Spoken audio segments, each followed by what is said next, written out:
আসসালামু আলাইকুম। Study and teach মাই চ্যানেলে স্বাগতম। আপনারা যারা আমার ভিডিওটা দেশের বাইরে থেকে দেখছেন তাদের জন্য শুভেচ্ছা রইল। আর আমার চ্যানেলটিকে যারা ফলো করেন তাদেরকে অসংখ্য ধন্যবাদ। আজকের ভিডিওটা হচ্ছে ওই সাদা গরুটা দেখতে পাচ্ছেন, ওই সাদা গরুকে নিয়ে। আসলে তার কিন্তু 3.5 মাস 4 মাসের মতো সে প্রেগনেন্ট, মানে তার পেটে বাচ্চা আছে। তো এখন বিষয় হচ্ছে ভিউয়ার্স, কিছুদিন আগে তার কিন্তু লাম্পি হয়েছিল। আমি লাম্পি ভ্যাকসিনটা 10 দিন গ্যাপ হওয়ার কারণে মাঝখানে এর ভিতরে লাম্পি হয়েছিল, কিন্তু ভ্যাকসিন দেওয়া আগেরটা থাকার কারণে সেটা কিন্তু বেশি একটা প্রতিফলিত হতে পারেনি। এবং ভিউয়ার্স, আমি ভিডিওর মাধ্যমে বলছিলাম যে কোন ওষুধটা প্রয়োগ করলে আপনাদের লাম্পিটা বাড়বে না।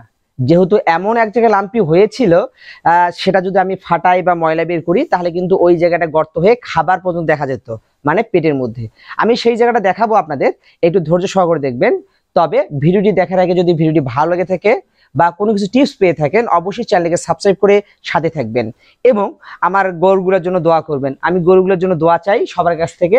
আসলে এখন গরুর যত্ন সবাই ভালোভাবে না নিলে অনেক বিপদ। রোগ বলাই ক্ষেত্রে ভ্যাকসিন দেন, সেফ থাকেন, গরুদের সেফ রাখেন, আপনি নিজেও টেনশন মুক্ত থাকেন। তো চলেন কোন জায়গাটায় আপনার লাম্পিটা হয়েছে সেটা আগে দেখে নিই। ভিউয়ার্স, দেখতে পাচ্ছেন এই যে পেটের মধ্যে, দেখতে পাচ্ছেন কোথায় হয়েছে লাম্পিটা, মানে যে পাশে খাওয়া থাকবে সেই পাশেই কিন্তু আপনার হয়েছে। তো আমি কিন্তু এটাতে হাত দেই নাই বা গরম পানি দিয়ে সেঁক দিয়েছিলাম, দেখছেন ভিডিওতে, যাতে ময়লাটা বের করা যায়। সেজন্য আমি কিন্তু ময়লাটা বের করি নেই। আর তখন অটোমেটিক কিন্তু ওটা কিন্তু ফুলে ফেটে বের হয়ে গেছে। দেখেন এটাও কিন্তু এখন আপনার পূরণ হয়েছে, এই জায়গাটাও কিন্তু আপনার পূরণ হয়েছে। আর এটা আমি টান দিয়ে উঠেও নাই চামড়াটা, কারণ কালকে আসি দেখতেছি এই চামড়াটা অটোমেটিক উঠে গেছে, তখন এই জায়গাটা পূরণ হয়ে গেছে, তাই উঠে গেছে। এখন বিষয় হলো কোন ওষুধটা প্রয়োগ করার কারণে এই জিনিসটা, ময়লাটা একবারে ফেটে বের হইলো না, সেটাও কিন্তু আমি আপনাদের সামনে তুলে ধরবো। অবশ্যই সম্পূর্ণ ভিডিও দেখবেন।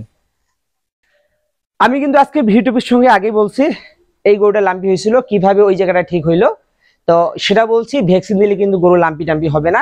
লাম্পি হলেও কিন্তু আপনার টেরও পাবেন না কোন দিক দিয়ে বের হয়ে যাবে। একটা লাম্পি স্কিনে ভ্যাকসিন দিতে আপনার খরচ হবে, কত হবে জোর, আমার একটা পড়ছে 450 টাকা, 400 টাকা দিই আমি। তো হিসাব করেন 400 টাকা দেওয়ার পর আপনার যদি একটা গরু লাম্পি হয়, একটা কত টাকা খরচ হয় সেটা আপনারা ভেবে দেখবেন। আর 450 টাকায় গরুটা সেফ, আপনিও টেনশন মুক্ত থাকবেন। তো পেটের মধ্যে যে লাম্পিটা দেখলেন, পেটের মধ্যে যে লাম্পিটা হয়েছিল, মানে এই দিক দিয়ে সম্পূর্ণ মোটা রক ফুলে গেছিল। আমি ভয় পাইছিলাম যে গোটা চামড়াটা উঠে না যায় বা ফাটে। তো কিছুই হয় নাই, শুধু এক জায়গায়, এই জায়গাটা হয়েছিল পেটের মধ্যে একটা বড় হয়েছিল, ঠুসকুরি একদিন নিজেই চেটে ফেটে ফেলছে। তো ফাটে যাওয়ার পরে এখন কি হয় যে এই ফাটে যাওয়ার পর কিন্তু যদি হয় সেক্ষেত্রে খাওয়া যে জায়গাটা আছে, খাওয়াটা গর্ত হয়ে খাওয়াটা দেখা যাইতো। এখন টেনশন পড়ে গেলাম, ওই জন্য কোনো হাত দিই নাই।